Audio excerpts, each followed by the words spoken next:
Halo teman-teman, selamat datang di kelas Node.js, di mana di materi ini kita akan fokus membahas tentang unit test menggunakan Node.js. Oke, sebelum kita mulai, kita kenalan dulu ya. Jadi nama saya adalah Eko Kurniawan, saat ini saya kerja sebagai Technical Architect di salah satu e-commerce terbesar di Indonesia. Saya sendiri sudah kerja lebih dari 11 tahun, dan biasanya di sela-sela kesibukan saya bekerja, saya biasa menyempatkan diri berbagi konten soal programming ya di website Programmer Zaman Now atau di YouTube channel Programmer Zaman Now. Kalau teman-teman ingin diskusi secara langsung dengan saya, teman-teman juga bisa kontak saya lewat Telegram, atau jangan lupa follow sosial medianya Programmer Zaman Now, ada di Facebook, Instagram, ada di YouTube, ada juga di Telegram channel. Atau kalau dari perusahaan teman-teman misalnya butuh konsultasi, teman-teman juga bisa email ke email pribadi saya. Oke, ini adalah materi tentang unit test ya. Jadi pastikan sebelum teman-teman mengikuti materi ini, teman-teman sudah mengikuti kelas-kelas saya sebelumnya. Dari mulai teman-teman sudah mengikuti semua kelas JavaScript saya ya, Programmer Zaman Now. Nah, di sana juga kita bahas tentang semua berhubungan dengan JavaScript, jadi dipastikan teman-teman sudah mengerti tentang JavaScript. Nah, selanjutnya juga teman-teman pastikan sudah mengikuti kelas Node.js dasar dan juga Node.js Package Manager. Jadi harapannya teman-teman sudah mengikuti kelas-kelas sebelumnya. Oke, agendanya apa sih? Agendanya di sini memang kita akan fokus berhubungan dengan unit test ya, menggunakan Node.js. Nanti teman-teman akan berkenalan dulu dengan konsep software testing itu seperti apa. Nanti kita akan coba berkenalan dengan salah satu library yang populer untuk unit test di Node.js, namanya adalah Jest ya. Nanti ya kita coba belajar bagaimana cara membuat unit test, menggunakan matcher, menggunakan mock, dan masih banyak materi yang akan kita bahas di kelas Node.js unit test ini.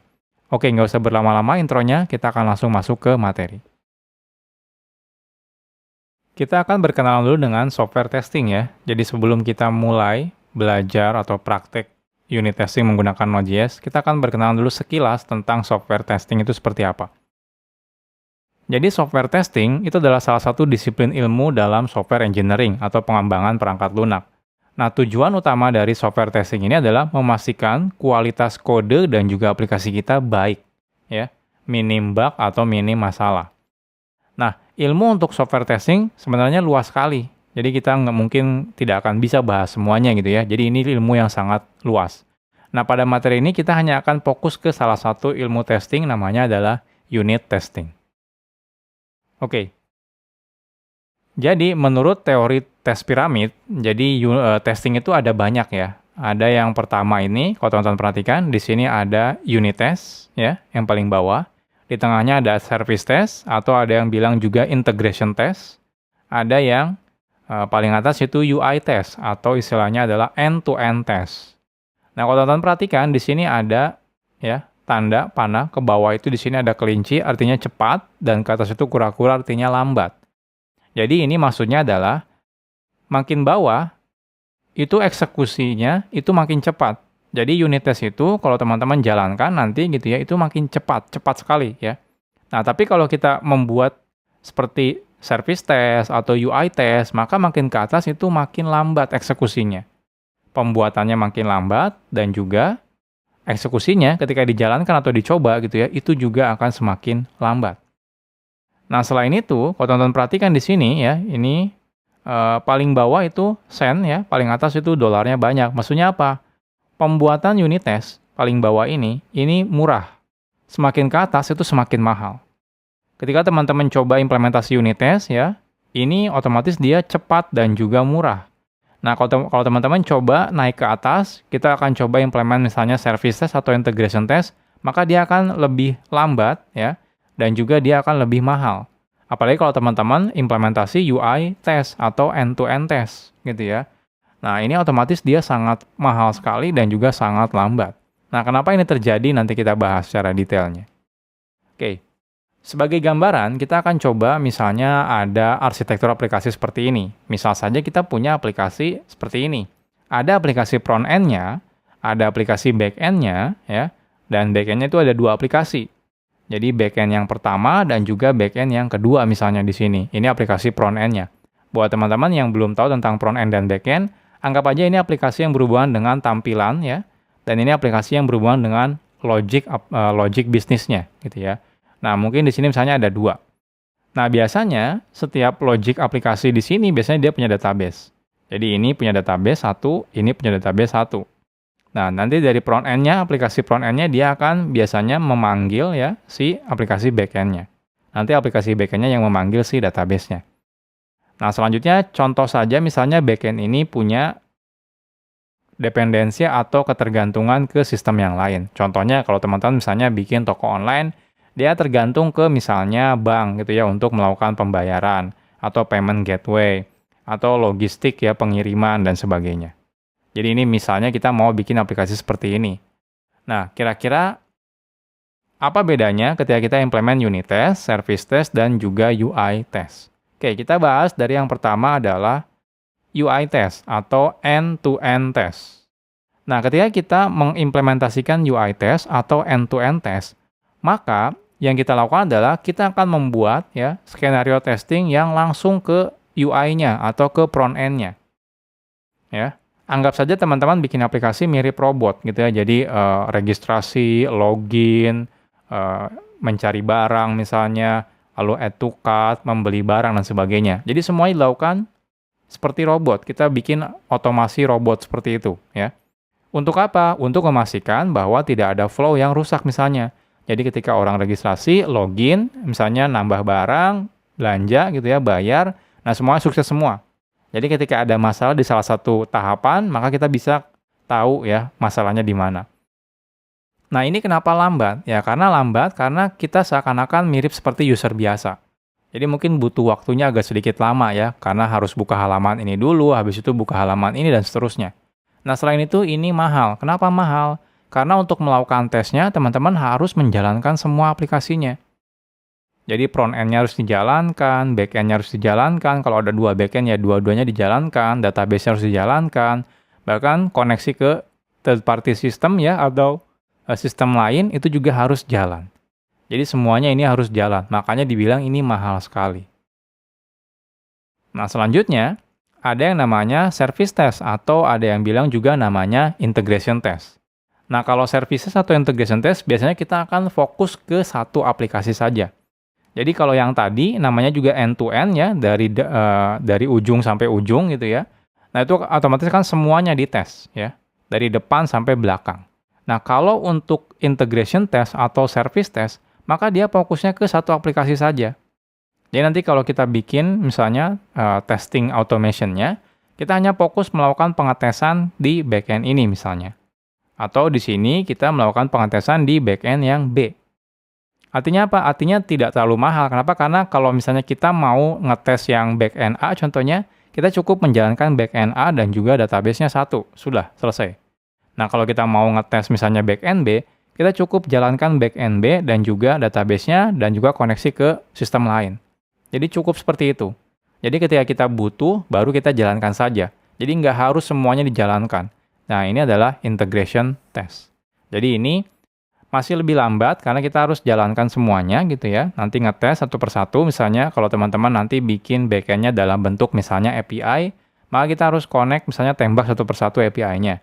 Nah, tapi tidak lebih lambat juga dari si end-to-end test ya, karena kalau end-to-end test otomatis sangat lambat. Kalau ini tidak terlalu lambat. Nah, selanjutnya ya, misalnya, saat kita nanti bikin aplikasi, itu kan ada struktur aplikasinya. Contohnya seperti ini. Kalau teman-teman nanti bikin aplikasi, contohnya ini backend A gitu ya. Nah, aplikasinya ini kan biasanya dibagi menjadi struktur-struktur kodenya. Ada contohnya yang bagian, kalau teman-teman mungkin tahu ada yang namanya controller misalnya. Ada yang service, ada yang repository, dan sebagainya. Jadi ini semacam ya, kalau teman-teman anggap aja ini file-file JavaScript kita. Jadi ada file-file controller, ada file-file service, ada file-file repository, ada file-file lain-lain gitu ya, dan banyak sekali. Jadi saat kita bikin aplikasi, biasanya akan ada banyak sekali file gitu ya. Nah, selanjutnya, bagaimana kalau kita mau implementasi unit test? Nah, kalau kita nembak langsung satu backend ini, satu aplikasi backend itu namanya integration test. Tapi kalau kita fokus ke paling ukuran kecilnya, anggap aja misalnya method atau file atau class gitu ya, maka itu kita bisa bilang namanya adalah unit test. Jadi unit test ini melakukan pengetesan dari komponen terkecilnya. Nah, karena kita mengetesnya fokus ke komponen terkecilnya, jadi seakan-akan kita tidak butuh lagi menjalankan aplikasi database, aplikasi backend-nya misalnya. bahkan tidak perlu menjalankan database-nya misalnya. Jadi kalau teman-teman mau ngetes sebuah kode yang tidak butuh database, ya teman-teman tidak perlu jalankan database-nya. Nah, oleh karena itu, pembuatan unit test itu sangat murah. Kenapa? Karena kita tidak butuh resource atau hardware banyak gitu ya. Cukup nanti dijalankan misalnya di laptop teman-teman itu juga bisa. Nah, selain itu juga eksekusinya lebih cepat. Kenapa? Karena tidak perlu menjalankan aplikasi backend-nya, bahkan mungkin tidak perlu database-nya. Jadi, unit test itu akan fokus melakukan pengujian bagian kode program yang paling kecil. Nah, biasanya menguji contohnya sebuah metode atau mungkin kelas gitu ya. Nah, unit test biasanya dibuat kecil dan juga cepat. Oleh karena itu, biasanya kadang kode unit test mungkin lebih banyak dari kode program aslinya. Nah, kenapa? Karena semua skenario pengujian akan dicoba di unit test kan. Jadi misalnya ya, jadi kalau teman-teman misalnya bikin sebuah function untuk melakukan penambahan gitu ya, variabel 1, parameter 1, dan parameter 2. Nanti teman-teman ketika membuat unit testnya, mungkin kodenya bakal lebih banyak. Kenapa? Karena kan skenario-nya banyak. Ada skenario sukses, skenario gagal, skenario error, dan sebagainya. Gitu ya. Jadi, kenapa harus dibuat sebanyak mungkin? Ya biar kita percaya diri ya, bahwa kode program kita memang baik dan tidak ada kesalahan atau bug. Nah, unit test bisa digunakan sebagai cara untuk meningkatkan kualitas kode program kita. Jadi kalau teman-teman implementasi unit test, kita bisa tahu semua skenario terburuknya seperti apa misalnya ya. Jadi contohnya kalau teman-teman mau input data, teman-teman kan otomatis menambahkan validasi. Nah untuk memastikannya, kalau teman-teman implementasi unit test gitu ya, teman-teman bisa coba semua validasinya. Untuk memastikan semuanya jalan dengan benar, ya, otomatis kualitas kode program kita juga makin baik. Jadi, ini adalah unit test. Jadi sebenarnya masih banyak ya bagian software testing, cuma di sini kita fokusnya ke unit test. Sekarang kita akan coba berkenalan dengan Jest. Node.js sendiri sebenarnya memiliki sebuah package untuk melakukan assertion, ya. Jadi istilahnya itu ini adalah salah satu fitur di unit test. Nah, tapi kita tidak akan membahasnya. Kenapa? Karena jarang sekali orang menggunakan package ini. Atau mungkin kebanyakan programmer Node.js mungkin jarang sekali ya menggunakan si package assertion ini. Nah, teman-teman kalau pengen lihat detailnya, teman-teman bisa lihat di sini ya, assert.html yang ada di dokumentasi si Node.js-nya. Jadi ini sebenarnya bisa digunakan untuk melakukan unit test gitu ya. Nah, cuma jarang sekali orang menggunakan bawaan dari Node.js itu sendiri. Biasanya kita akan menggunakan library unit test yang lebih canggih istilahnya ya, dan lebih bagus dan juga lebih banyak digunakan oleh programmer Node.js. Nah, jadi programmer Node.js sendiri kebanyakan menggunakan library yang lebih baik untuk melakukan implementasi unit testnya. Nah, sebenarnya ada banyak sekali library open source yang bisa kita gunakan untuk melakukan unit test di Node.js. Contohnya ada Jest ya. Nah, ini websitenya jestjs.io. Jadi teman-teman bisa lihat di sini ya. Ini contohnya adalah salah satu library untuk unit test ya untuk Node.js. Ada juga Mocha ya. Mocha.js juga ini adalah salah satu ya library untuk implementasi unit test. Nah, ada juga misalnya Jasmine ya. Jasmine.js juga sama. Ini bisa digunakan untuk implementasi unit test. Jadi sebenarnya kalau kita cari di Node.js itu banyak sekali ya library yang bisa kita gunakan untuk membantu pembuatan unit test-nya. Nah, di sini, di kelas ini, kita akan fokusnya menggunakan Jest. Ya. Kenapa menggunakan Jest? Jadi Jest itu adalah salah satu ya library untuk implementasi unit test di Node.js yang saat ini sangat populer gitu ya. Nah, salah satunya Jest itu kelebihannya adalah dia dibuat oleh Facebook. Jadi sudah banyak sekali penggunanya, terutama contohnya saat ini banyak sekali orang-orang programmer, misalnya programmer front-end menggunakan teknologi yang namanya React.js ya, yang dibuat oleh Facebook.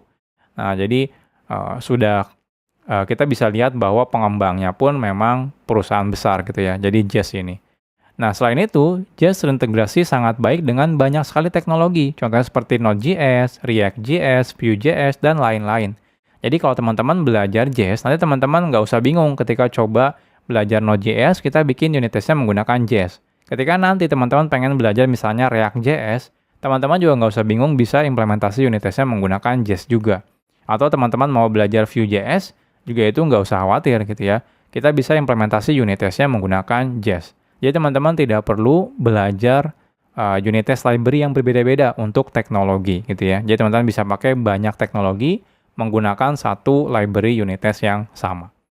Nah, selain itu, Jest juga fokus pada kesederhanaan atau simplicity. Nah, sehingga penggunaannya ya sangat mudah, terutama untuk pemula ya yang mencoba membuat atau belajar unit testnya. Nah, teman-teman kalau pengen lihat, silakan buka websitenya di jestjs.io ya di sini. Atau kalau teman-teman pengen lihat di sini di bagian atas di sini ada link menuju GitHub-nya. Jadi kalau teman-teman perhatikan GitHub-nya pun ini adalah di Facebook/Jest. Jadi pembuatnya itu adalah perusahaan Facebook. Nah, jadi ini sekilas tentang Jest. Jadi di kelas ini kita akan fokusnya menggunakan Jest sebagai library untuk implementasi unit testnya di Node.js. Sebelum kita belajar unit test, kita akan coba buat project terlebih dahulu. Nah, seperti biasa ya, seperti yang sudah saya ajarkan di kelas Node.js NPM, kita akan buat projectnya menggunakan npm init perintahnya. Oke, saya akan masuk dulu ke folder yang biasa saya gunakan ya, untuk menyimpan project belajar Node.js. Oke, kita akan bikin directory, namanya adalah belajar Node.js unit test. Oke, selanjutnya teman-teman bisa ketikkan npm init ya. Nah, contohnya di sini hasil jadinya ya. Ketika kita buat ya, ini hasil package JSON-nya. Ini contohnya misalnya namanya apa, versinya berapa, deskripsinya, namanya ada di mana. Lalu di sini yang perlu kita ganti adalah type-nya. Karena default-nya adalah type-nya menggunakan common.js. Kita akan ganti type-nya menjadi module ya. Jadi kita akan menggunakan modul seperti ini. Oke, kita akan implementasi. Jadi di sini npm init. Oke, selanjutnya di sini nama package-nya tetap belajar Node.js unit test, versinya 1.0.0, deskripsinya belajar Node.js unit test. Entry point-nya, nanti saya akan buat sebuah folder src ya, atau istilahnya source ya. Nah, ini untuk memisahkan aja ya kode programnya dan juga misalnya unit test-nya di folder yang berbeda. Jadi biar nanti ada dua folder pertama itu untuk folder source-nya ya atau source code kita, dan yang kedua itu ada nanti folder untuk unit test-nya. Jadi di sini saya akan pakainya /src ya, lalu di sini index.js. Tes komennya, nah di sini kita akan kosongkan dulu ya, nanti ketika sudah menginstal Jest baru kita ubah ya tes komennya atau perintah tesnya seperti apa. Nah, selanjutnya Git repository-nya saya kosongkan dulu, keyword-nya saya kosongkan, autornya Eko Kurniawan Kanedi, lisensinya saya kasih default dulu saja. Oke, seperti ini. Yes. Selesai. Nah, selanjutnya silakan teman-teman buka ya. Contohnya di sini akan saya buka menggunakan WebStorm. Kalau teman-teman pakai Visual Studio Code, silakan buka menggunakan Visual Studio Code.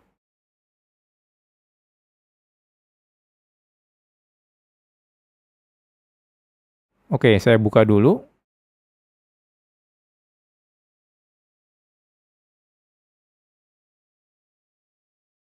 Oke, selanjutnya di sini kalau kita perhatikan sudah ada package JSON-nya. Nah, next-nya yang perlu saya tambahkan cukup type-nya ya. Saya mau ganti dari tadinya common.js, saya akan ganti menjadi module. Jadi kita akan menggunakan JavaScript module. Oke, selesai. Nah, sekarang berarti saya sudah selesai membuat project-nya. Next-nya kita akan coba install Jest-nya ke dalam project kita. Sekarang kita akan coba install Jest ke dalam project yang sudah kita buat. Nah, Jest sendiri digunakan untuk membuat unit test saja. Jadi kita tidak butuh Jest sebenarnya ketika nanti menjalankan aplikasi kita. Nah, sehingga kita tidak perlu menambahkan sebagai dependensi production gitu ya. Nah, kita cukup tambahkan Jest ini sebagai development dependency. Nah, teman-teman bisa langsung tambahkannya di dalam package JSON-nya ya. Nah, atau kalau teman-teman mau lebih mudah, teman-teman bisa gunakan perintah npm install Jest ya. Oh, di sini tambahkan save dev ya untuk memberitahu kalau ini sebagai dependensi development. Kalau teman-teman pengen lihat ya, lokasi atau project npmjs.com-nya untuk Jest, teman-teman bisa buka di sini. Jadi ini adalah npm.js untuk Jest. Teman-teman bisa cek di sini ya, dia versi berapa saat ini. Nah, ketika saya sekarang buat videonya, ini versinya 28.1 ya. Teman-teman jadi bisa langsung tambahkan ini di dependensi manajemennya, atau kalau teman-teman pengen mudah bisa gunakan langsung perintah ini, npm install jest ya, -- save dev. Nah, ketika teman-teman sudah install, maka hasilnya seperti ini contohnya. Jangan lupa ya, kita save-nya sebagai development dependency. Oke, saya akan coba install. Jadi di sini saya akan buka terminal terlebih dahulu. Oke, saya akan gunakan perintah saja ya, biar lebih mudah. npm install jest ya, -- save dev. Oke, kita tunggu sampai sukses menginstalnya. Setelah install ya, teman-teman bisa cek di bagian node module. Sekarang banyak sekali library ya. Nah, ini library yang dibutuhkan oleh Jest.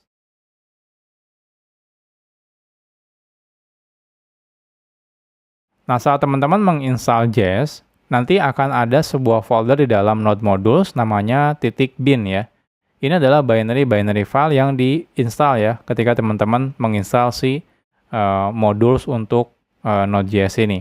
Nah, di sini kalau teman-teman perhatikan ada sebuah file namanya Jest. Ini adalah binary file yang nanti perlu kita eksekusi ketika teman-teman menjalankan unit testnya. Jadi kalau teman-teman perhatikan di node modules gitu ya. Nah, di sini ada .bin ya. Ini adalah binary, dan kalau teman-teman perhatikan, nah lihat di sini. Ini ada Jest. Jadi Jest ini adalah nanti binary file yang perlu kita jalankan kalau teman-teman mau menjalankan unit test menggunakan si Jest ini. Nah, jadi untuk menjalankan unit testnya ya, kalau teman-teman menggunakan Jest, kita bisa jalankan file Jest yang ada di node modules ya, bin, lalu di sini ada file Jest-nya. Nah, tapi kita bisa mempermudah menggunakan script di dalam package ya, kalau teman-teman mau. Nah, nanti kita akan coba praktekkan. Nah, cukup ketika nanti kode programnya saja yang ada di dalam bagian script testnya. Oke. Nah, sekarang kita akan coba manual dulu menjalankannya ya. Jadi teman-teman kalau manual gitu ya. Oke, sebentar. Nah, jadi di sini kalau teman-teman menggunakan Mac atau misalnya Linux, teman-teman bisa gunakan // gitu ya. Jadi // node modules ya, .bin, lalu di sini Jest seperti ini. Kalau teman-teman menggunakan Windows, itu harusnya langsung seperti ini aja. Nah, node modules ya, bin Jest seperti ini. Nah, karena saya menggunakan Mac ya, saya gunakan seperti ini. Ini kalau saya teman-teman enter, maka dia akan menjalankan Jest. Nah, lihat. Nah, di sini Jest-nya mendeteksi not test found ya, tidak ada unit test yang ditemukan. Nah, memang benar ya, karena kita belum sama sekali membuat unit test-nya. Jadi ini memang sudah sesuai dengan harapan kita. Nah, cuma kadang-kadang mengetikkan ini terus-menerus secara manual ini lumayan capek ya. Nah, kita bisa membuat shortcut-nya dengan cara membuat script. Lalu di sini tes, lalu di sini teman-teman jalankan si ini ya. Perintah ini, node modules bin Jest ini. Nah, tapi khusus untuk ini teman-teman bisa tidak harus menyebutkan node modules bin ya. Nah, jadi kalau teman-teman mau, teman-teman bisa langsung ketikkan saja di bagian tesnya Jest. Jadi nanti Node.js itu akan coba nyari juga binary file yang ada dalam folder node modules bin. Nah, contohnya di sini kita ketikkan Jest gitu ya. Nah, nanti Jest di sini yang akan dieksekusi adalah Jest yang ini. Yang ini dalam node modules bin. Nah, di sini ada Jest. Jadi secara otomatis ketika kita tambahkan Jest ya di sini, nanti ini yang akan dieksekusi. Nah, untuk mencobanya, kita coba misalnya npm ya, dan tinggal gunakan test. Enter. Nah, lihat. Ketika kita ketikkan npm test, maka yang keluarnya adalah Jest. Karena yang tes ini kita eksekusinya adalah Jest. Jadi di sini otomatis keluarnya sama seperti tadi. Tidak ada unit test yang ini ya, dibuat.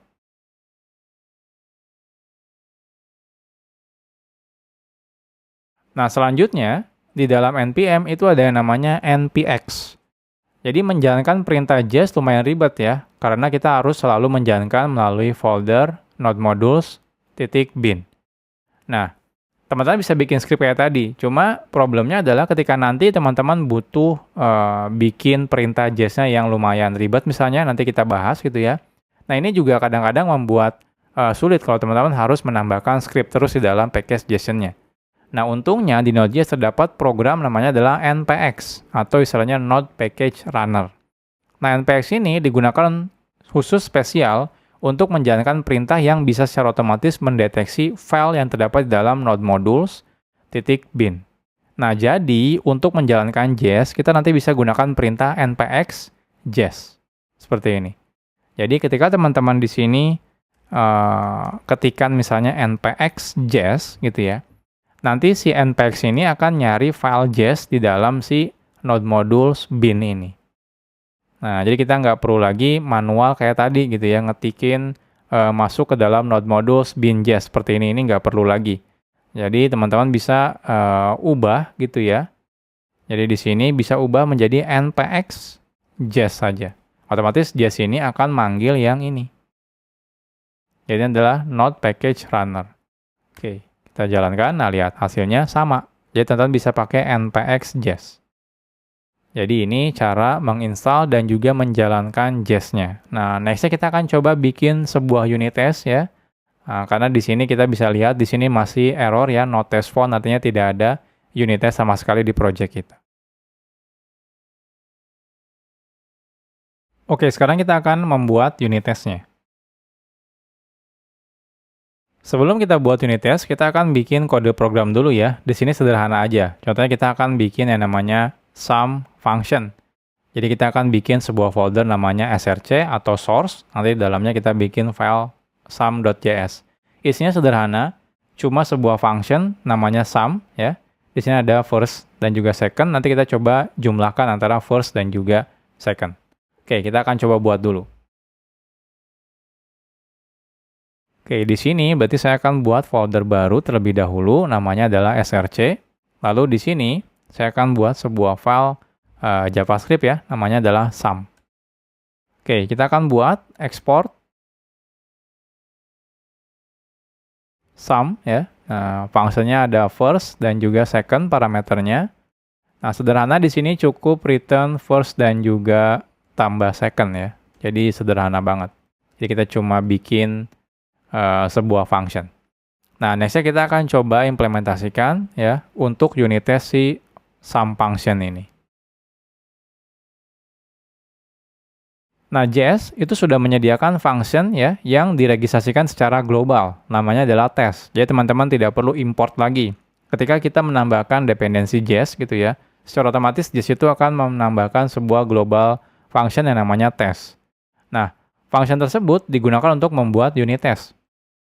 Nah, tes ini ya, function test ini memiliki parameter nama unit testnya pertama, dan yang kedua adalah function yang berisikan kode unit test kita. Seperti apa? Nah, seperti ini contohnya. Jadi di sini contohnya kita akan buat sebuah folder namanya test ya. Nah, ini sebenarnya teman-teman bisa saja digabungkan gitu ya. Cuma ini biar kita rapih aja ya. Jadi kita pisahkan antara kode program kita dan juga unit test kita. Jadi di unit testnya kita bikin sebuah folder namanya adalah test. Lalu dalamnya ya. Nah, ini spesial untuk nama unit test ya, itu harus test ya. Jadi test.js. Jadi contohnya kalau sum, berarti sum.test.js. Nah, apakah namanya harus sama sum? Nggak juga. Teman-teman bisa bebas apapun, yang penting diakhiri dengan .test.js. Kalau tidak menggunakan .test.js, maka dia tidak akan dieksekusi oleh si JS. Jadi JS itu defaultnya dia menggunakan extension filenya adalah .test.js. Nah, di sini contohnya, kita akan buat tes. Nah, di sini adalah nama unit testnya. Teman-teman boleh membuat nama unit test apapun itu ya. Ini adalah string, parameter pertamanya. Nah, tujuannya untuk apa nama unit test ini? Nama unit test ini nanti dilaporkan oleh si JS-nya. Ketika teman-teman menjalankan unit testnya, nanti ada laporannya. Kita menjalankan unit test apa. Seperti itu. Nah, selanjutnya, parameter kedua ini adalah closure function. Jadi teman-teman tinggal bisa callback function maksudnya ya. Jadi teman-teman bisa masukkan di sini contohnya menggunakan arrow function, kode unit testnya seperti apa. Nah, di sini contohnya kita akan panggil sum ya, 1,2 ya. Hasilnya kita simpan di result. Lalu kita expect resultnya nilainya adalah 3. Artinya apa? Artinya kalau nilainya tidak 3, otomatis nanti dia error.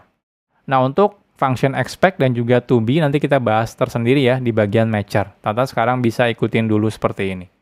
Oke, kita akan coba buat ya. Jadi di sini kita akan coba buat folder baru, nama foldernya adalah test.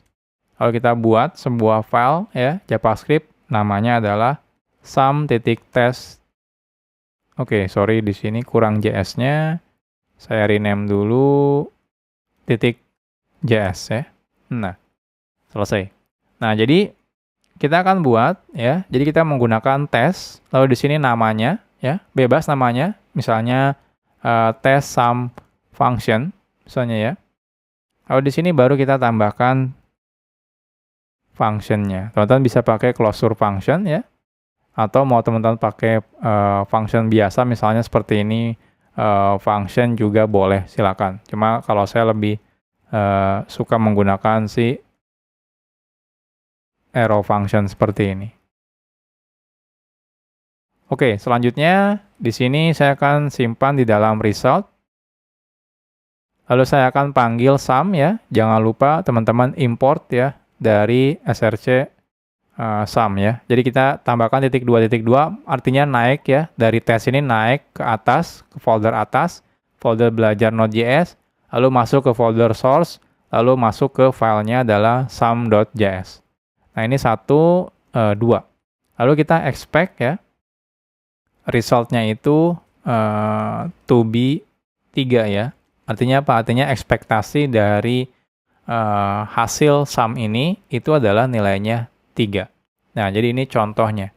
Jadi ini contoh misalnya kita menambahkan unit testnya. Jadi intinya ya kita manggil si function yang mau kita tes, lalu kita pastikan nilainya berapa.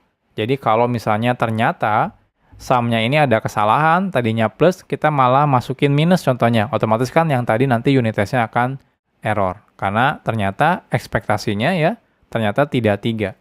Kalau kita salah operator misalnya. Oke, selanjutnya, setelah ini kita akan coba jalankan. Jadi saya akan coba jalankan ya, menggunakan terminal. Kita pakai npx jest misalnya. Saya enter. Nah, di sini, kalau teman-teman perhatikan, sebenarnya unit testnya udah terdeteksi ya. Errornya sudah berbeda dari yang tadi, tapi tetap di sini error. Kalau teman-teman perhatikan, di sini test suite-nya failed to run. Jadi dia itu gagal menjalankan unit test ini nih, test sum test.js.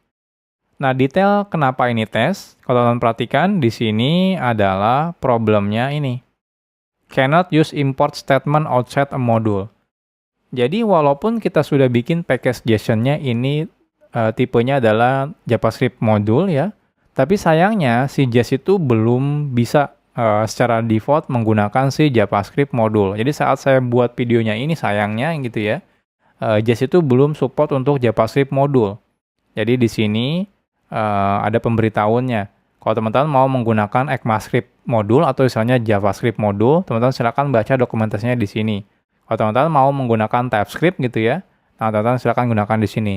Tapi intinya adalah saat ini, saat saya buat videonya, dia belum support untuk JavaScript module. Nah, nggak masalah ya. Nah, next-nya kita akan bahas salah satu teknik gimana caranya agar misalnya JS ini support JavaScript module. Jadi kan kita sudah belajar JavaScript module gitu ya. Jangan sampai kita balik lagi nih menggunakan common.js ya, menggunakan function request. Jadi untuk JS-nya pun kita akan coba menggunakan si JavaScript module. Nah, kita akan bahas di materi selanjutnya bagaimana caranya. Sekarang kita akan berkenalan dengan Babel. Sejak awal belajar Node.js, kita selalu menggunakan JavaScript modules ya, atau ECMAScript modules. Nah, sayangnya saat saya buat videonya ini, JS sampai dibuat materi ini, itu belum mendukung JavaScript modules. Nah, jadi masih menggunakan cara lama menggunakan common.js ya, dengan memanfaatkan function require.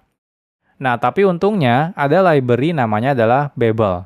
Nah, Babel ini ya bisa kita gunakan untuk membantu JS untuk mengenali fitur JavaScript modules. Oke, jadi di dalam JS itu ada yang namanya code transformation atau transformasi kode gitu ya, yaitu fitur di mana kita bisa melakukan pengubahan kode ya, kode program JavaScript-nya itu sebelum dijalankan oleh Jest-nya. Nah, fitur ini ya yang bisa kita manfaatkan untuk melakukan kompilasi ke kode JavaScript yang bisa dimengerti oleh Jest. Nah, salah satunya adalah menggunakan library yang namanya Babel. Ya. Nah, dokumentasinya teman-teman bisa baca di sini. Ini resmi dari si Jest-nya. Jadi istilahnya itu nanti kita akan coding menggunakan JavaScript modules, tapi sebelum nanti dijalankan oleh si Jest-nya, JavaScript modul itu akan dilakukan compile ya, diubah ke kode JavaScript pakai versi CommonJS. Cuma kita tidak perlu lakukan secara manual, itu dihandle oleh library namanya adalah Babel. Oke, teman-teman bisa baca di bagian sini ya, code transformation, kalau teman-teman pengen tahu detailnya. Jadi di Jest itu ada yang namanya code transformation. Nah, kita akan bahas langsung di bagian Babel saja. Jadi, Babel itu adalah JavaScript compiler. Nah, pertanyaannya, loh buat apa? JavaScript itu kan nggak perlu dikompil jadi apapun, memang gitu ya. Tapi kan JavaScript itu banyak versinya. Dari mulai versi awal sampai versi yang terbaru sekarang gitu ya. Nah, problemnya adalah versi-versi yang terbaru sekarang ya, itu belum tentu bisa disupport oleh browser yang versi lama gitu ya.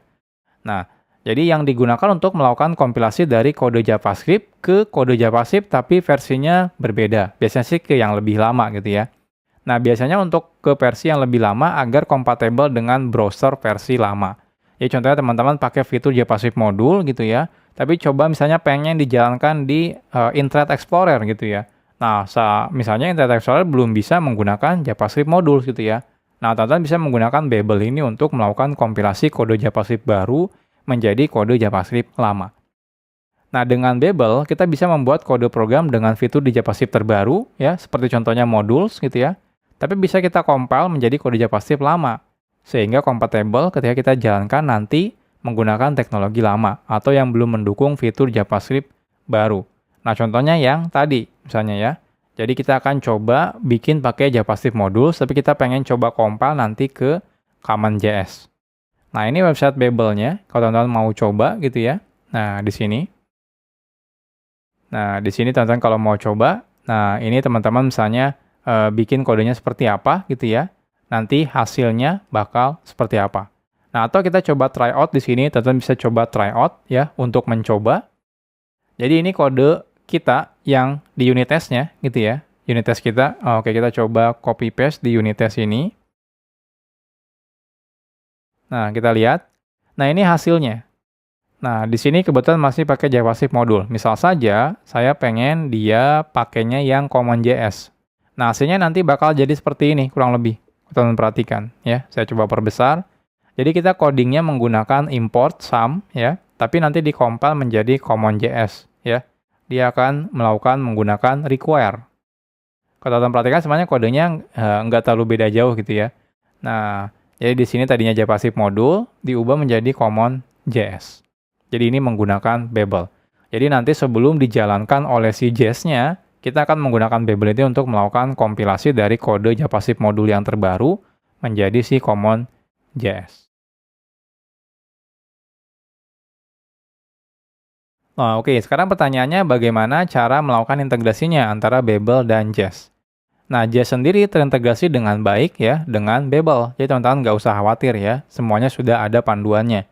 Nah, sehingga Jest bisa secara otomatis melakukan kompilasi kode JavaScript unit test ya kita dengan Babel. Nah, untuk menjalankan kode JavaScript-nya ya dengan versi yang kompatibel nanti dengan si Jest-nya. Jadi dengan menggunakan Babel, si Jest-nya itu bisa mendapatkan versi yang kompatibel dengan si Jest-nya. Nah, bagaimana cara setup-nya? Teman-teman bisa baca di sini, babeljs.io/setup. Oke, kita akan langsung praktekkan saja. Nah, di sini ketika teman-teman pilih menu setup, di bawah sini ada banyak ya, contohnya di sini ada test framework. Nah, teman-teman bisa pilih Jest. Oke. Di bagian Jest, nah ini cara untuk melakukan instalasinya. Jadi teman-teman install dulu dependensi development, namanya adalah Babel Jest. Jadi kita coba install terlebih dahulu. Jadi ini saya akan coba copy ya, lalu kita akan coba install. Nah, selanjutnya, setelah diinstal ya, nah selanjutnya yang kita lakukan adalah kita akan mengubah di dalam package JSON-nya, menambahkan konfigurasi untuk Jest. Jadi di sini script-nya tadi kita sudah ya tesnya menggunakan Jest, tapi di sini kita tambahkan Jest transform. Jadi bagian ini saya akan copy paste ya. Lalu di sini di bagian package JSON-nya, nah di sini saya akan paste di sini. Jadi kita menambahkan JS ya konfigurasinya, lalu transform ya. Jadi kalau teman-teman perhatikan di sini semua kode ya untuk ini JavaScript ya TS gitu ya atau JS seperti ini, dia akan dikompil menggunakan Babel JS. Oke, selanjutnya kita akan coba bikin sebuah sebuah file maksud saya. Sebuah file namanya Babel config JSON. Ini adalah untuk konfigurasi Babelnya ya. Oke, kita akan coba tambahkan di sini di project kita. Saya akan tambahkan file namanya adalah Babel config JSON. Nah, Babel config JSON di sini masih kosong. Nah, selanjutnya kita perlu install dulu dependensi baru ya, namanya adalah add Babel preset environment. Ini juga sebagai development dependency. Jadi ini saya akan copy lalu paste di sini, kita coba install. Oke, sambil menunggu ya, kita akan coba tambahkan update si Babel config JSON yang tadi kita buat dengan seperti ini. Jadi ini artinya memberitahu gitu ya, kalau nanti ketika Babel itu melakukan kompilasi, pengen dikompilasinya menggunakan preset yang mana. Nah, kita pakai yang preset environment ya. Kenapa? Karena kalau teman-teman perhatikan di sini, nah ini ada environment preset. Ini enable. Kalau di disable ya, nah lihat kodenya mirip tetap menggunakan import. Nah, jadi karena kita enable, nah dia menggunakan require. Dan kita cukup butuh ini aja sebenarnya. Jadi kita perlu tambahkan yang preset Babel preset environment ini. Oke, saya tambahkan di Babel config ya. Nah, di sini. Jadi cukup lakukan seperti ini aja. Selesai. Jadi kita sekarang sudah setup Babel dan juga JS-nya. Next-nya, kalau teman-teman coba lagi ya, jalankan unit test-nya. Nah, sekarang harusnya sukses ya, tidak ada error. Karena sebelum nanti JS itu menjalankan si kode unit test-nya, dia akan ditransform dulu ya atau dikompil dulu ke versi JavaScript yang kompatibel dengan JS oleh si Babel-nya ini. Oke. Kita akan coba ya. Jadi saya akan coba npx misalnya JS. Nah, lihat. Di sini ada tesnya ada 1 ya. Dan juga pas semua. Jadi di sini pas itu artinya sukses ya, tidak ada error. Jadi seperti ini. Jadi kalau teman-teman coba nanti bikin function sum-nya salah misalnya ya. Saya coba minus contohnya seperti ini. Artinya kan ketika saya sum 1, 2, jadinya kan negatif 1 ya. Karena jadinya 1 dikurangi 2. Nah, artinya dia tidak 3. Kalau teman-teman coba jalankan lagi npx JS. Nah, lihat ini failed error. Nah, di sini dikasih tahu ekspektasinya adalah 3, tapi ternyata datanya itu adalah negatif 1. Jadi dengan seperti ini kita bisa mendeteksi ya kalau ada bug atau kesalahan. Jadi tinggal kita perbaiki lagi. Di sini misalnya logiknya harusnya tambah gitu ya, bukan minus. Kita coba lagi npx JS. Nah, sukses. Jadi seperti ini integrasi JS dengan Babel. Sekarang kita bahas tentang JS configuration. JS sendiri sebenarnya memiliki banyak sekali konfigurasi. Tapi jikalau kita tidak ubah konfigurasinya, JS sendiri sudah punya default konfigurasi. Nah, sebenarnya ada banyak sekali konfigurasi untuk JS ya. Kita tidak bisa bahas sekaligus. Nah, jadi kita akan bahasnya yang memang digunakan aja. Dan itu nanti bertahap ya pembahasannya. Nah, yang perlu teman-teman perhatikan adalah tentang file konfigurasi JS. JS sendiri sebenarnya mendukung cara untuk menyimpan data konfigurasinya ada 2 cara. Cara pertama adalah menyimpan di dalam file package JSON-nya dengan key JS. Seperti yang sebelumnya sudah kita praktekkan. Jadi di dalam sini, di dalam package JSON ya, kalau teman-teman perhatikan, nah, teman-teman bisa tambahkan konfigurasi JS-nya di dalam key JS ini. Jadi semua yang ada di sini ini adalah konfigurasi dari JS-nya. Ini cara pertama. Atau cara kedua, teman-teman bisa ya menggunakan yang namanya file ya, namanya adalah js.config.js atau bahkan ts atau mjs ya. Nah, teman-teman bisa bikin file ini secara otomatis, teman-teman bisa gunakan perintah js --init kalau teman-teman mau. Nah, tapi yang perlu diperhatikan, kalau teman-teman menggunakan konfigurasi menggunakan file jest.config.ts gitu ya, JS. Nah, jangan lupa untuk memindahkan semua konfigurasi jest di dalam package JSON-nya. Karena kalau tidak, nanti tidak akan dibaca gitu ya. Jadi teman-teman pastikan. Jadi teman-teman silakan bisa pilih ya. Nah, teman-teman mau disimpan dalam package JSON atau di dalam jest config.js. Oke, kita akan sekarang coba buat ya menggunakan jest init. Jadi teman-teman bisa gunakan perintahnya. Nah, karena file jest-nya ada di dalam node modules bin, jadi kita gunakan perintahnya adalah npx jest --init. Nah, enter seperti ini. Nah, sepertinya di sini ada pertanyaan ya. Sepertinya saya sudah punya jest configuration karena di dalam package JSON-nya sudah ada konfigurasinya. Nah, kita mau override atau enggak? Maksudnya ditimpa atau enggak? Saya akan bilang no dulu ya. Saya nggak mau override. Nah, artinya apa? Artinya aborting, maka otomatis tidak akan diubah. Jadi tetap menggunakan si jest package ini. Tapi kalau teman-teman tetap pengen timpa gitu ya, nanti akan dibuatkan file baru. Nah, tapi untuk memastikan saya akan komen dulu nih, biar nggak hilang gitu ya. Oh, sorry, nggak bisa dikomen, ini JSON soalnya ya. Oke, saya cut dulu deh. Nah, seperti ini. Nah, selanjutnya kita akan coba lagi. Nah, di sini mau menggunakan TypeScript tidak? Nah, karena kita belajarnya menggunakan JavaScript, jadi saya pilihnya no. Nah, di sini saya pilihnya apa? Saya pilihnya menggunakan Node.js. Mau menambahkan coverage atau tidak? Nanti kita bahas terpisah. Saya akan no dulu, n. Di sini providernya mau menggunakan apa gitu ya untuk code coverage-nya. Nah, ini sebenarnya tidak butuh dulu ya. Jadi saya pilih V8. Di sini otomatis clear mock dan sebagainya. Jadi kalau teman-teman generate sendiri mungkin agak sedikit banyak ya konfigurasinya. Oke, di sini saya pilih no dulu.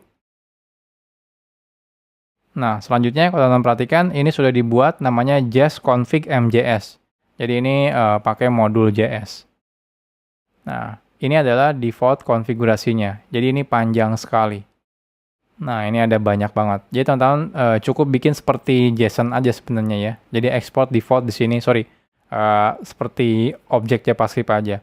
Nah, artinya yang tadi ada dalam package JSON di sini teman-teman harus pindahkan ke sana.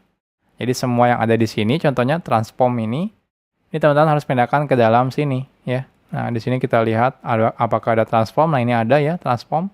Jadi di sini kita ganti menjadi seperti ini. Nah, ini kalau teman-teman menggunakan jest config mjs. Nah, cuma karena ini terlalu kompleks gitu ya, ada banyak sekali. Jadi saya sendiri di sini sekarang kita tidak akan menggunakan jest config mjs atau js ini. Jadi ini akan saya hapus lagi. Jadi saya akan biarkan tetap di dalam package JSON. Jadi teman-teman bisa pilih, mau tetap di dalam package JSON atau mau bikin file baru. Nah, sekarang pertanyaannya, konfigurasi apa aja sih ya yang bisa kita atur di dalam Jest? Jadi konfigurasi di Jest itu sebenarnya sangat sederhana. Cukup pakai key dan juga value. Nah, pertanyaannya key-nya ada apa aja dan value-nya ada apa aja. Nah, untuk ini teman-teman bisa baca di bagian dokumentasi configuration-nya. Jadi kita lihat di sini. Nah, ini adalah konfigurasi Jest. Kalau teman-teman perhatikan, kita lihat di sisi sebelah kanannya, ini ada banyak sekali key configuration-nya. Nah, kita tidak akan bahas sekarang semuanya, karena banyak sekali ya, kita akan bahasnya secara bertahap ketika dibutuhkan aja. Contohnya misalnya ada auto mock gitu ya, otomatis melakukan mock atau tidak, ini default-nya adalah false gitu ya. Ada bail, bail itu adalah kalau misalnya ada yang error, mau diberhentikan atau tidak unit test-nya, default-nya itu tidak. Jadi kalau ada error, tetap akan dijalankan ke unit test selanjutnya maksud saya. Jadi kalau teman-teman pengen ada error, ya udah berhenti gitu ya. Teman-teman bisa ubah ya bail-nya tadinya false menjadi true. Lalu masih banyak yang lainnya key configuration-nya di sini. Jadi teman-teman bisa baca di sini. Termasuk ada yang sebelumnya sudah kita gunakan, namanya adalah transform di sini ya. Jadi ini ada transform. Untuk melakukan transformasi, contohnya menggunakan ini Babel Jest ini. Jadi ini adalah Jest configuration. Jadi saya tidak akan bahas lebih detail ya, karena nanti kita bahasnya secara bertahap saja. Oke, contoh yang paling sederhana saya akan pakai yang verbose. Jadi verbose ini adalah teman-teman ketika menjalankan unit testnya pengen dilihat detail atau tidak. Defaultnya adalah false, artinya tidak dilihat secara detail. Nah, kita akan coba ya. Kita akan coba nanti perhatikan perbedaannya. Saya akan coba clear dulu npx jest ya. Hasilnya seperti ini. Saya akan tambahkan di dalam jest-nya sekarang di sini adalah verbose ya. Saya ganti menjadi true verbose-nya. Kita akan coba npx jest. Oke, kalau teman-teman perhatikan di sini, sekilas mungkin kayaknya nggak ada yang beda ya. Nah, kalau teman-teman perhatikan. Nah, di sini ada tes ini, tes ini. Tapi nanti kalau teman-teman misalnya bikin beberapa unit test yang banyak gitu ya, nanti kelihatan bedanya antara verbose dan juga enggak gitu ya. Oke, kita akan coba misalnya di sini tambahkan 2 atau 3 unit test. Nggak apa-apa, sama. Tes sum function 2, tes sum function 3 gitu ya. Oke, kita coba jalankan npx jest. Nah, lihat ini kelihatan detailnya. Coba kalau kita tidak menggunakan verbose, false. Nah, lihat. Ini yang keluar adalah pas nama file unit test-nya. Tidak kelihatan detail unit test seperti ini. Nah, kalau teman menggunakan verbose ya, verbose-nya menjadi true. Seperti ini kalau teman jalankan. Nah, lihat, detail dari tiap unit test-nya kelihatan di sini. Nah, sedangkan kalau tidak menggunakan verbose, contohnya di sini cuma dikasih tahu nama unit test, nama file unit test-nya saja. Untuk nama-nama unit test-nya sendiri tidak diberitahu kalau menggunakan verbose-nya false. Jadi ini contoh sederhana konfigurasi namanya adalah verbose. Jadi seperti ini ya. Jadi teman-teman kalau mau menambahkan konfigurasi silakan di bagian jest tambahkan konfigurasinya. Untuk detail konfigurasinya teman-teman bisa baca di halaman jest configuration ini. Sekarang kita bahas tentang jest CLI ya atau command line interface. Seperti yang sudah dibahas sebelumnya, saat kita menginstal dependensi jest ke dalam proyek kita, terdapat file jest ya, atau binary file jest di dalam folder node_modules.bin. Nah, dan untuk menjalankan unit testnya, kita bisa gunakan program jest tersebut. Nah, jest sendiri sebenarnya banyak sekali perintah tambahannya atau parameter tambahannya. Dan kadang kita perlu ya untuk memanfaatkannya. Nah, jadi kita tidak hanya mengetikkan perintah jest saja biasanya ya, teman-teman bisa tambahkan perintah-perintah yang lain. Nah, untuk melihat detail perintah apa saja sih yang bisa digunakan, kita bisa gunakan perintah jest --help. Jadi kalau teman-teman pengen lihat daftar perintah jest itu apa aja, teman-teman bisa gunakan perintah atau parameter tambahan namanya --help. Oke, kita akan coba. Jadi sebelumnya kita kan biasanya cuma mengetikkan npx jest gitu ya. Nah, ini dia otomatis merunning unit testnya. Nah, kalau teman-teman pengen tahu ada parameter apa aja sih yang bisa kita gunakan, nah, kita bisa gunakan npx misalnya jest --help seperti ini. Oke, nah ini ada banyak sekali kalau teman-teman perhatikan ya. Ini ada banyak parameter tambahannya. Jadi kalau teman-teman mau lihat, ini banyak sekali. Teman-teman bisa baca ya satu persatu kalau teman-teman mau. Ya, contohnya di sini. Kalau teman-teman pengen tahu versi dari jest-nya ini gitu ya. Lalu ada automok, ada bell, ada cache dan lain-lain. Ini banyak sekali gitu ya. Nah, kita akan coba salah satunya. Salah satunya yang paling bermanfaat adalah, misalnya, kita bisa lihat di sini ada banyak sekali unit testnya. Ada misalnya di sini test sum function. Contohnya di sini kita tambahkan 1 ya. Nah, ini ada test sum function 2. Di sini ada test sum function 3. Nah, misalnya kita pengen spesifik menjalankan ini saja. Test sum function 2. Nah, pertanyaannya bagaimana caranya? Nah, teman-teman bisa tambahkan menggunakan parameter yang namanya run test by path. Ya. Run test by path ini digunakan untuk menjalankan unit test yang memang spesifik. Contohnya run test by path ini berarti unit test ini aja gitu ya. Atau saya tambahkan seperti ini. Kalau teman-teman mau. Oke, jadi kalau teman-teman di sini lihat di sini ada run test by path.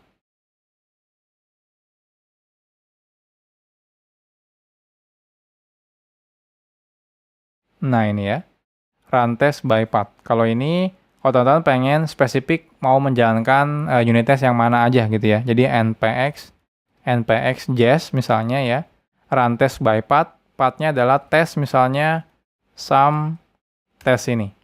Jadi dia cuma menjalankan yang itu. Kalau teman-teman sampai salah misalnya sum 2 test gitu ya, maka lihat, nah ini error, tidak ada gitu ya. Tidak ada file atau directory yang sum 2 test. Nah, atau teman-teman pengen ngeksekusi ininya aja nih, test sum function 2. Nah, teman-teman bisa gunakan perintah, kayak kita coba lagi npx just -- help. Ini ada yang namanya test match di sini. Oh, sorry, test name pattern ya maksudnya. Jadi di sini teman-teman bisa gunakan test name pattern atau singkatnya -t gitu ya. Nah, nanti teman-teman sebutkan ini. Test sum function 2. Jadi oke, kita coba ya yang ini. Test name pattern misalnya. Oke, kita coba npx misalnya just test name pattern, patternnya adalah test sum function 2 misalnya seperti ini. Oke, ini kelebihan E-nya. Coba running. Nah, lihat. Yang dijalankan cuma ini. Teman-teman perhatikan. Yang ini di skip. Di sini ada ada tulisannya skip. Skip itu artinya tidak dijalankan. Kenapa? Karena di sini kita menambahkan test name pattern-nya adalah test sum function 2. Kalau teman-teman coba jalankan lagi test sum function-nya 1 gitu ya. Maka yang dijalankan cuma yang test sum function 1. Kalau teman-teman coba test sum function-nya yang 3 ya, test name pattern-nya. Nah, ini yang dijalankan cuma test sum function yang 3. Seperti ini. Jadi kalau teman-teman cuma mau memilih salah satunya aja gitu ya, teman-teman bisa gunakan yang tadi. Atau kalau teman-teman mau gunakan ini, WebStorm, teman-teman bisa klik gampang di sini. Tinggal klik saja di sini, run ini. Maka sebenarnya kalau teman-teman perhatikan, dia itu menggunakan perintah yang sama. Lihat ya, just test name pattern ya, sama ya. Di sini test sum function 1. Kalau teman-teman coba jalankan di sini. Nah, lihat ini just test name pattern test ini. Nah, atau kalau teman-teman jalankan satu file ini, nah di sini ya, run. Nah, ini sebenarnya teman-teman bisa gunakan perintahnya just langsung sebutkan nama filenya ya, atau bisa pakai perintah yang tadi. Ya, yang sebelumnya ini. Menggunakan run test by path. Atau sebenarnya ini kalau teman-teman pengen simple langsung aja gitu ya. Oke, jadi saya coba npx just langsung nama filenya test sum test. Nah, ini berarti cuma menjalankan unit test satu file saja. Jadi seperti ini. Jadi materi selanjutnya saya tidak akan lakukan perintah manual ketikan lagi ya. Saya akan memanfaatkan WebStorm. Contohnya, jadi di sini kalau saya mau menjalankan semuanya cukup run ini. Perintahnya teman-teman bisa perhatikan di sini just sum test ya. Atau kalau mau satu-satu ya di sini. Ini sebenarnya perintahnya seperti yang tadi. Just test name pattern-nya adalah si nama testingnya ini. Jadi ini command line interface ya, atau parameter tambahan kalau teman-teman menggunakan si kode program jest-nya. Sekarang kita bahas tentang matchers. Saat kita membuat kode unit test, hal yang dilakukan adalah kita biasanya memiliki ekspektasi dari hasil unit test-nya. Nah, contohnya pada kode sum-nya sebelumnya ya, kita bikin sebuah function sum ya, atau memanggil function sum, itu dengan parameter contohnya 1 dan juga parameternya 2. Nah, ekspektasi kita adalah hasil dari function sum tersebut harusnya nilainya adalah 3. Nah, di dalam jest, hal tersebut namanya adalah matchers gitu ya. Jadi, ekspektasi kita apa gitu ya. Nah, dari hasil function-nya. Nah, itu kita bilang namanya adalah matcher kalau di jest. Nah, teman-teman bisa baca detailnya di sini ya, untuk menggunakan si matchers-nya. Jadi ini teman-teman menggunakan matcher. Contohnya sebelumnya kita sudah bahas gitu ya. Jadi ekspektasinya di sini nilainya berapa ya, dan harusnya nilainya berapa. Nah, nggak masalah ya teman-teman, nanti kita akan bahas secara detail di materi-materi selanjutnya. Nah, selanjutnya di dalam matcher itu ada yang namanya expect function. Jadi matcher di dalam jest direpresentasikan dalam sebuah function namanya adalah expect. Jadi expect value yang mau diekspektasi apa gitu ya. Jadi teman-teman silakan gunakan function expect. Nah, function expect ini dia mengembalikan objek matchers. Nah, yang bisa kita gunakan untuk mengetes value yang kita ekspektasikannya. Nah, ada banyak sekali function untuk melakukan tes di dalam matcher. Nah, kita bisa baca detailnya di halaman dokumentasi resminya langsung gitu ya, di sini. Nah, tapi tenang aja nanti kita bahas ya di materi-materi selanjutnya. Jadi ini. Jadi, yang pertama teman-teman gunakan expect ya, biasanya expect value-nya apa.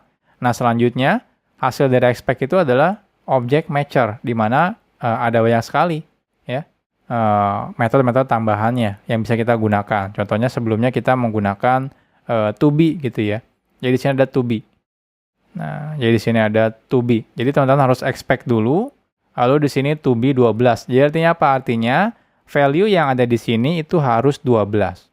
Lalu kalau di sini expect, di sini contohnya can name, berarti artinya apa? Artinya name dari si object can ini itu to be people most. Jadi harus people most. Kalau bukan ini artinya dia gagal atau error. Jadi intinya itu ekspektasi kita terhadap nama ini itu harus ini.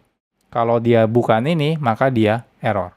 Nah, kita akan bahas lebih detail karena ini materinya lumayan panjang ya. Jadi kita nggak akan bisa bahas di dalam satu chapter. Jadi nanti kita akan coba breakdown satu persatu. Kita mulai dari materi selanjutnya. Matcher pertama yang akan kita bahas adalah equals matchers. Salah satu matcher yang biasa digunakan ketika kita membuat unit test, namanya adalah equals matcher. Nah, seperti dari namanya ya, equals ya, kesamaan.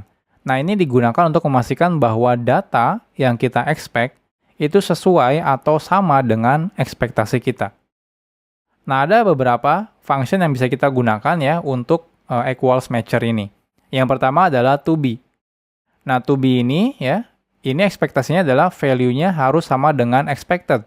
Nah, biasanya digunakan untuk value yang bukan objek. Contohnya misalnya string, number gitu ya, boolean, dan lain-lain. Tapi intinya dia bukan objek biasanya. Nah, jadi teman-teman penggunaannya adalah expect value-nya apa, to be expected-nya apa. Jadi contohnya yang tadi ya, expect di sini nilai hasil sum-nya, contohnya to be misalnya 3. Jadi kita ekspektasinya hasil sum-nya itu adalah 3, misalnya seperti itu. Nah, function yang kedua itu namanya adalah to equal, ya. Nah, ini kalau diperhatikan mirip, cuma bedanya value-nya ya itu biasanya untuk objek. Objek itu berarti ada atribut, properti, dan juga ada value-nya. Nah, nanti metode to equal ini dia bisa membandingkan semua atribut-atribut yang ada di dalam si objeknya. Jadi, kalau misalnya to be itu untuk simple objek gitu ya, kalau to equal itu untuk seperti objek, array, dan sebagainya. Jadi nanti istilahnya itu dia mengeceknya menggunakan deep equality. Jadi nanti di-compare setiap datanya. Oke, kita akan coba. Jadi di sini misalnya kita akan bikin sebuah unit test file namanya equals.test.js. Nah, yang pertama kita akan coba menggunakan to be. Jadi contohnya di sini kita punya name ya, atau di sini kita punya hello. Nah, kita akan cek ekspektasinya adalah hello ini harusnya adalah hello echo. Nah, nanti kita akan coba cek. Oke, kita akan coba ya. Jadi di sini saya akan buat sebuah file unit test. Namanya adalah equal.test.js. Oke, jadi kita akan tes misalnya ya. Tadi namanya apa ya di sini? Test to be ya, test to be contohnya. Lalu kita buat. Oke, jadi pertama kita bikin name, contohnya echo gitu ya. Lalu kita bikin hello-nya, kita hello ditambahkan di sini name. Nah, misalnya ekspektasi kita hello ini harusnya nilainya adalah hello echo. Seperti ini. Nah, kita coba akan jalankan, kita lihat hasilnya. Nah, ini sukses. Artinya benar ya. Data hello itu nilainya adalah hello echo. Kalau misalnya ekspektasinya kita berbeda, contohnya di sini Budi, kalau teman-teman coba jalankan gitu ya, maka hasilnya di sini error. Ya, errornya dikasih tahu sama si Jess-nya. Di sini ekspektasi datanya ya harusnya expected, ternyata beda nih ininya dan juga ekspektasinya. Ekspektasi kita adalah hello Budi, ternyata nilainya adalah hello echo. Jadi ini kalau teman-teman mau melakukan ekspektasi. Sama seperti yang sum sebelumnya. Ya. Ketika kita manggil sum, parameternya 1 dan 2, ekspektasi kita otomatis 3 kan, hasil dari sum-nya. Seperti itu. Kalau sampai salah gitu ya, beda sesuai ekspektasinya, maka otomatis dia gagal unit testnya atau error. Oke, kita akan coba perbaiki lagi yang equal ini. Jadi ini memang harusnya ekspektasinya echo ya. Nah, seperti ini. Coba running. Nah, hasilnya sukses. Nah, selanjutnya, kalau teman-teman mau mengecekkan ekspektasinya ya, kesamaannya menggunakan objek ya, atau juga array, teman-teman pakainya bukan to be, tapi adalah to equal. Jadi di sini expect data contohnya person, to equal harus sama dengan apa. Di sini misalnya kita bikin person, lalu saya tambahkan atribut name ya ke dalam si objek personnya ini. Jadi di sini saya akan tes misalnya tes to equal.